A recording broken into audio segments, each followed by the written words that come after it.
Hola, ¿qué tal? Yo soy César Valladares, soy alumno del tercer semestre de la licenciatura en Física en la Facultad de Ciencias Físico-Matemáticas de la Universidad Autónoma de Nuevo León. El día de hoy les voy a platicar acerca de la curva braquistócrona. Vamos a ver un poco de su contexto histórico, una solución que se le dio en el momento y una deducción analítica de la ecuación utilizando métodos del cálculo variacional. Aquí abajo voy a dejar el enlace del póster para que lo puedan descargar y lo puedan ver, el póster de este trabajo, y espero que les guste. El problema de la curva braquistócrona. Para empezar a ver este problema, vamos a conocer un poco de quién fue el autor. Estamos hablando de Johann Bernoulli. Johann Bernoulli viene de la famosa familia de físicos y matemáticos. Nace el 27 de julio de 1667 en Basilea, Suiza, siendo el hermano menor de Jacob Bernoulli. En la universidad estudia matemáticas junto con su hermano, pero 2 años de estudio después alcanza finalmente el mismo nivel de conocimiento que él. En 1691 va a Ginebra a dar clases del aquel entonces recién desarrollado cálculo diferencial. De ahí parte a París, donde conoce a matemáticos del círculo de Malebranche. Entre ellos destacan L'Hopital, a quien él tuvo como alumno. Junio de 1696, Bernoulli presenta un reto a los matemáticos, publicando un nuevo problema en la revista Acta Eruditorum Lipsiae. Esta revista estaba a cargo de Otto Menke, quien, pues de hecho su revista fue la primera revista científica alemana en la época, en colaboración con Gottfried Leibniz, quien era conocido como el último genio universal, ya que él dominaba prácticamente todas las ramas de la ciencia, todos los conocimientos que habían en esa rama de la ciencia durante aquel tiempo. El problema decía lo siguiente: dados dos puntos A y B en un plano vertical, determínese una trayectoria AMB al cuerpo M que se desplaza tal que el cuerpo llegue al punto B cayendo por su propia gravedad desde el punto A en el menor tiempo. ¿Qué quiere decir todo esto? Bueno, tenemos un punto A con cierta elevación, que es el que está mero arriba, y un punto B con menor elevación y una separación horizontal. Nosotros vamos a tener una partícula sometida a un campo gravitacional uniforme y buscamos hallar una trayectoria tal que al dejarla caer desde A hasta B se minimice el tiempo. Uno podría pensar intuitivamente que la solución a esto pues es simplemente la línea recta, ¿no? Pero no precisamente, porque la línea recta tal vez sí minimiza la distancia, es la que implica menor distancia, pero nosotros buscamos el tiempo. Entonces, si nosotros tuviéramos, por ejemplo, una curva muy pronunciada, como la que representa este cateto del triángulo rectángulo, pues tendríamos mucha velocidad inicial al principio, pero luego una larga distancia que recorrer. Y tenemos la línea recta que, como les comento, es la menor distancia, pero no alcanza a acumular la suficiente velocidad para llegar primero. Así que lo que buscamos realmente es un equilibrio entre estas dos cosas, entre maximizar la velocidad y minimizar la distancia. La solución viene representada por esta curva roja que se le conoce como la curva braquistócrona. Ahora vamos a ver cuál es la ecuación asociada a esta curva. Pasan 6 meses y no se recibe solución satisfactoria alguna al problema de Bernoulli. Se especula que este problema iba dirigido específicamente a Isaac Newton, ya que Bernoulli había expresado su apoyo a Gottfried Leibniz tiempo antes respecto a la atribución del cálculo diferencial. Así que esta era como que una manera muy interesante de probar a Newton. Se asumió que Newton había sido finalmente derrotado. No fue hasta el 30 de enero de 1697 en que Isaac Newton envía una carta a Charles Montague, el aquel entonces presidente de la Royal Society. En la carta, él expresa que había recibido dos problemas desde una oficina en Groninger, que era donde trabajaba Bernoulli, y expresa a Bernoulli que su desafío de junio no había recibido ninguna solución. En esa misma carta se adjunta una respuesta de Leibniz, donde él asegura que ya tiene la solución al problema, pero también solicita que se extendiera el tiempo de enviar las soluciones y que fuera republicado en Francia e Italia para que más gente pudiera participar. Este es el segundo problema de Bernoulli, el que se incluyó en la reedición, además de la braquistócrona. No vamos a indagar mucho en él, pero pues por si tenían curiosidad, ese es el que está aquí en pantalla. Después tenemos que en enero de 1697 la solución a estos dos problemas fueron publicados en un artículo. Posteriormente este artículo se toma y se republica en la revista Acta Eruditorum Lipsiae en mayo de 1697. Dicho artículo estaba escrito de manera anónima. Por algún motivo, la persona que los resolvió y los publicó inicialmente en el Philosophical Transactions, pues no quiso revelar su nombre. De igual manera fueron tomados para la revista Acta Eruditorum. Así pues, finalmente Leibniz, quien era editor de la revista, recibe pues las soluciones del Marqués de L'Hôpital, quien era anteriormente alumno de Bernoulli, la solución anónima desde Inglaterra, que fue publicada inicialmente en el Philosophical Transactions, y una solución de Jacob Bernoulli, quien pues era el hermano mayor de Johann Bernoulli.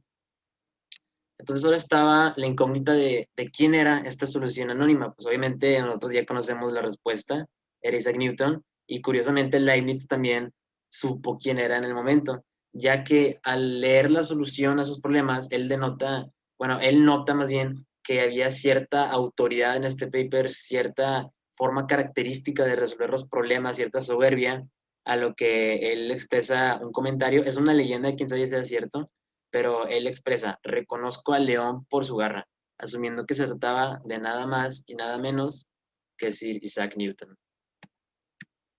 Luego, esta carta montaje que les comento previamente, con las respectivas soluciones a los problemas, es incluida en la obra Collected Papers de Newton, aunque parece haber sido originalmente escrita anónimamente, pues no aparece firmada. Esto parece confirmar el hecho de que Newton no quería que se revelara su identidad. ¿Por qué pasó esto? Bueno, hay varias hipótesis. Una de las más sonadas es que, pues, como muchos ya sabrán, Newton era una persona muy orgullosa, entonces el hecho de que fuera desafiado por un extranjero, él lo consideró como una ofensa. Así que él vio esta oportunidad como una manera de burlarse, como de decir que, ok, lo resuelvo, pero pues, o sea, ni siquiera me importa tanto, así que no me voy a llevar ni el crédito. Es una de las hipótesis que se tiene, pero pues realmente nadie lo sabe. Finalmente, Leibniz presenta todas las opciones recibidas en un paper dentro de la edición de mayo de su revista, agregando un comentario final. Newton hubiera podido resolver este problema si tan solo se lo hubiera propuesto. Ahora, bueno, ¿cuál es la solución que dio Johann Bernoulli, el autor del problema, a la braquistócrona? La solución de Johann Bernoulli resulta interesante, puesto que se basa en unos principios muy famosos, que ya eran conocidos en aquella época, pero no estaban formalizados como tal.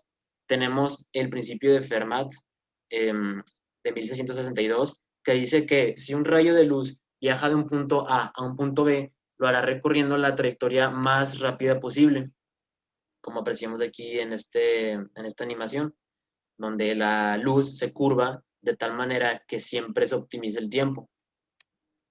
Así que, así que Bernoulli pues reconoce esto como sí, una optimización, y él lo asocia con que lo que él estaba buscando era efectivamente una optimización. Y él piensa, bueno, ¿por qué no tomamos un sistema de capas infinitas que sean también infinitamente delgadas y hacemos pasar un rayo de luz? Entonces, pues este sería curvando de manera que siempre se optimice el tiempo, ¿no? Así que la curvatura, además, que sigue la luz al pasar de un medio a otro con diferente índice de refracción, obedece a la ley de Snell, que es esta que tenemos aquí. Es una relación entre los ángulos respecto a la normal de los rayos de luz y la velocidad que llevan en cada capa. Esto va a ser una constante que se va a cumplir en cada una de las capas. Ahora, regresando al problema de la braquistócrona, nuestra partícula, por conservación de la energía, pues la energía cinética en cualquier punto sería igual a la pérdida de la energía potencial, que viene representado por esta ecuación de aquí. Despejando para la velocidad, obtenemos esta expresión y notamos que raíz de 2g pues es simplemente una constante. Así que tenemos que la velocidad va a ser proporcional al raíz cuadrado de la profundidad a la que se encuentra la partícula. Así que regresando a las capas, pues en cada capa la velocidad, pues además de obedecer la ley de Snell, va a tener esta relación en la que va a ser igual, o más bien va a ser proporcional a la raíz de la profundidad a la que se encuentre. Así que finalmente, en cualquier punto de la trayectoria y por la ley de Snell, tenemos que el seno de teta dividido entre la raíz de la profundidad va a ser igual a una constante. Bernoulli, al llegar a este resultado, inmediatamente lo reconoce como la ecuación diferencial de una cicloide. Y ustedes se preguntarán, bueno, ¿esto en qué se parece a una cicloide? Esto no tiene la forma de la ecuación de una cicloide. Aquí tengo una pequeña demostración geométrica de cómo se puede llegar al mismo resultado para comprobar que efectivamente es una cicloide. Así que, ok, supongamos un círculo que está rotando sobre un techo. Entonces, si nosotros fijamos una partícula P dentro de esta circunferencia, vamos a ver que va a describir pues una cicloide, que es la trayectoria que sigue al rotar el círculo. Ahora, nuestro círculo al rotar va a estar instantáneamente, pues, un punto haciendo contacto con el techo. Este punto vamos a denotarlo por C y actúa como un eje de rotación instantáneo. Si unimos una línea imaginaria desde el punto C hasta el punto P, podríamos tratar este movimiento de la partícula P como si fuera un péndulo, con este movimiento oscilatorio, porque tenemos el centro de rotación instantáneo arriba y P pues, sería el extremo del péndulo. Ahora, esta línea verde representa la velocidad que llevaría esta partícula si la tratamos como un péndulo, porque la velocidad debería ser tangencial a la trayectoria que ésta describe. Como esta recta es tangencial, nosotros vamos a identificar un ángulo de 90 grados formado entre la recta verde y entre la cuerda imaginaria del péndulo. Ahora, no importa dónde hayamos fijado esta partícula P, la línea verde que va a representar la velocidad tangencial siempre va a coincidir con el fondo del círculo. Esto va a ser siempre. Así que si nosotros trazamos esta línea en medio del círculo que representa el diámetro, pues podemos fijar un ángulo θ entre la línea verde y el diámetro de la circunferencia. Ahora, por la geometría, pues vamos a ver que se forma un triángulo proporcional en la parte de arriba, donde el ángulo θ pasa a estar en la parte superior. Y si nosotros calculáramos la hipotenusa de este triángulo rosa, pues sería nada más el diámetro multiplicado por el seno de θ. Y si ahora buscamos cuánto vale el cateto de este triángulo rosa, pues tendríamos que sería la hipotenusa, o sea, diámetro seno de θ, por otra vez el seno de θ, resultando diámetro por seno cuadrado de θ. Pero, ¿qué es esto? Bueno, si se dan cuenta, la curva amarilla representaría la braquistócrona. Entonces, la partícula roja, la línea rosa que está por encima, representaría su profundidad. Así que tenemos que la profundidad, es decir, y, va a ser igual al diámetro por el seno cuadrado de θ. Aquí ya nada más trabajando el álgebra, vamos a llegar a esta relación que tenemos 1 sobre la raíz de d igual a seno de θ sobre la raíz de y 1 sobre la raíz de d, pues es simplemente una constante. ¿Y qué es esto? Pues esto es la ecuación a la que habíamos llegado anteriormente a partir de la ley de Snell y del principio de Fermat. Entonces, resulta curioso de que en ese entonces no estaba todavía formalizado el concepto de acción, de que el universo siempre va a tender a gastar la mínima cantidad de recursos, la mínima cantidad de materiales para la evolución de los sistemas, pero ya se tenía la intuición de eso. Y Bernoulli utilizó esas ideas para poder llegar a esta solución, en donde él concluye que la trayectoria o la ecuación de esta curva braquistócrona pues debía ser nada más que la ecuación de una cicloide. Y aquí tenemos una comparación de las diferentes trayectorias que podría seguir una partícula. Vemos que la cicloide resulta ser la más efectiva comparada con otras con ciertas inclinaciones.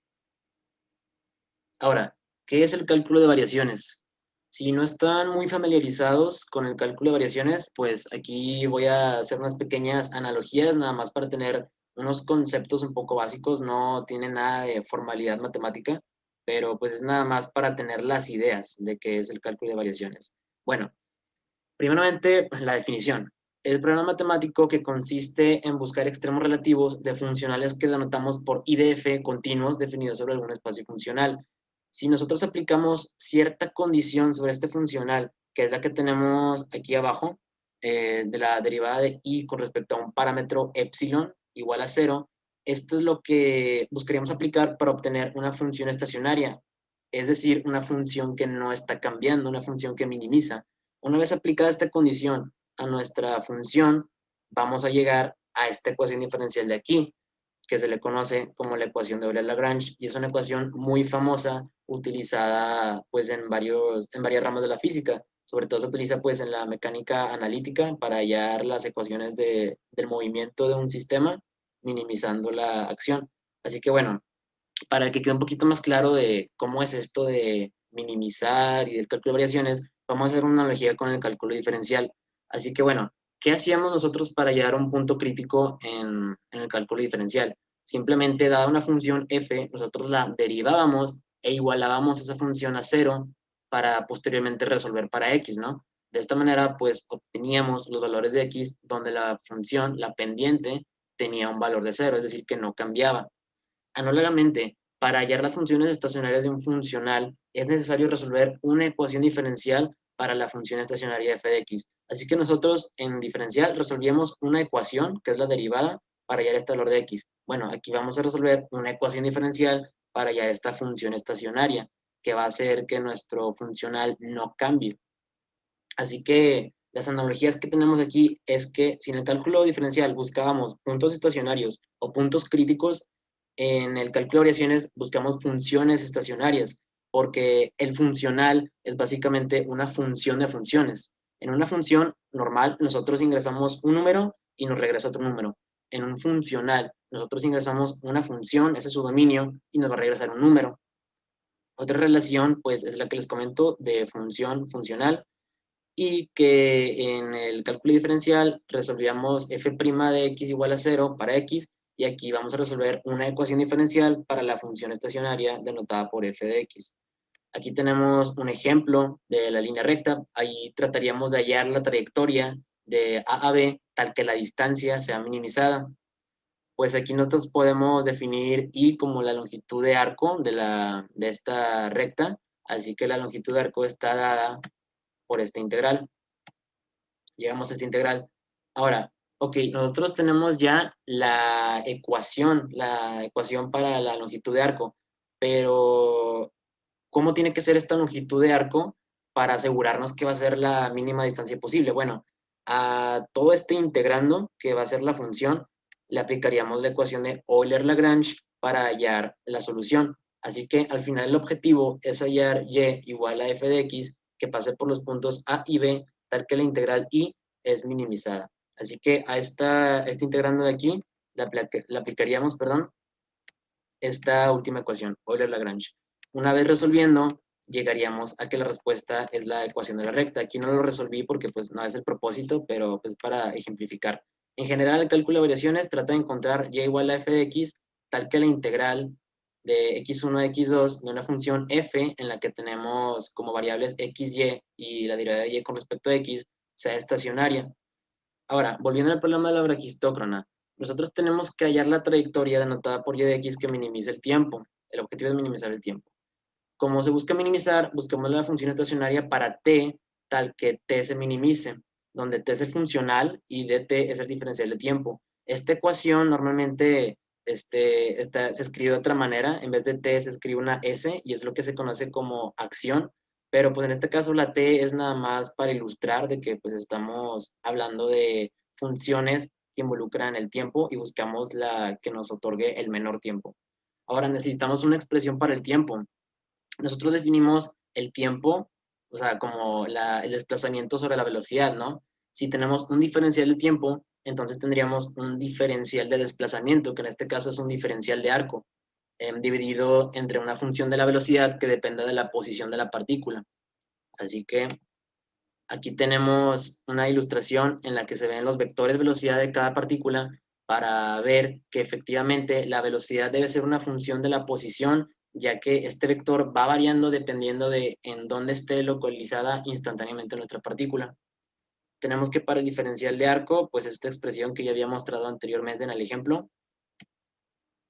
Y ahora necesitamos hallar una función para la velocidad para poder sustituirla. Así que a partir de la conservación de la energía, nosotros sabemos que en cualquier punto la energía mecánica siempre va a ser igual a la energía cinética más la energía potencial.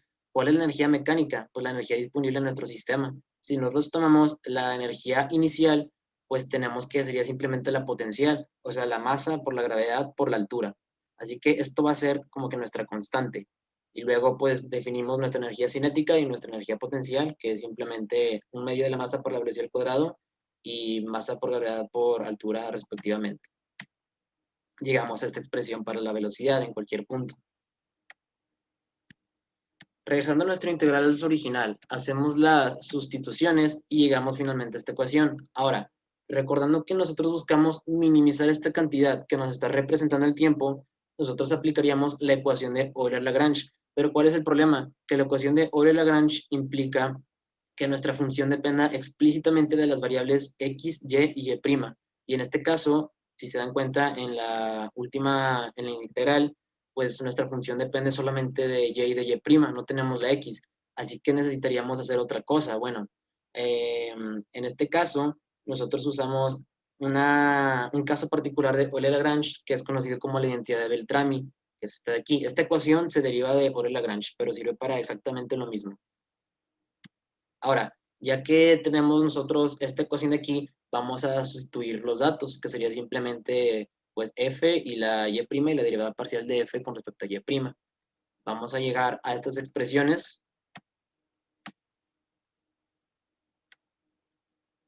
y aquí trabajando nada más el álgebra para hallar el valor de x, llegamos finalmente a esta integral, que x tiene que ser igual a la integral de la raíz de h menos y sobre la raíz, perdón, de c1 menos h menos y. Todo esto por el diferencial de y. Ahora, bueno, aquí ya nada más se trabajan unos cambios de variable, unas sustituciones trigonométricas para poder hallar la solución a la integral.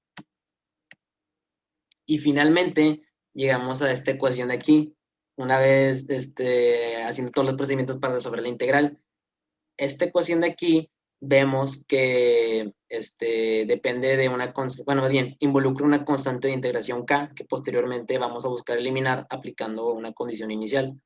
Ahora, como dentro de la solución de esta integral usamos un cambio de variable donde está involucrada la y, despejando para y ya sabiendo cuánto vale u, que fue uno de los cambios de variable, vamos a llegar a una expresión para y, que sería esta de aquí.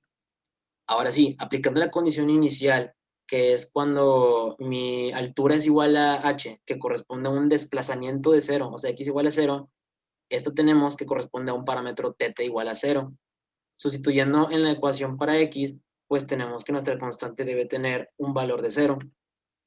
Así que finalmente llegamos a estas ecuaciones de aquí, para x y para y.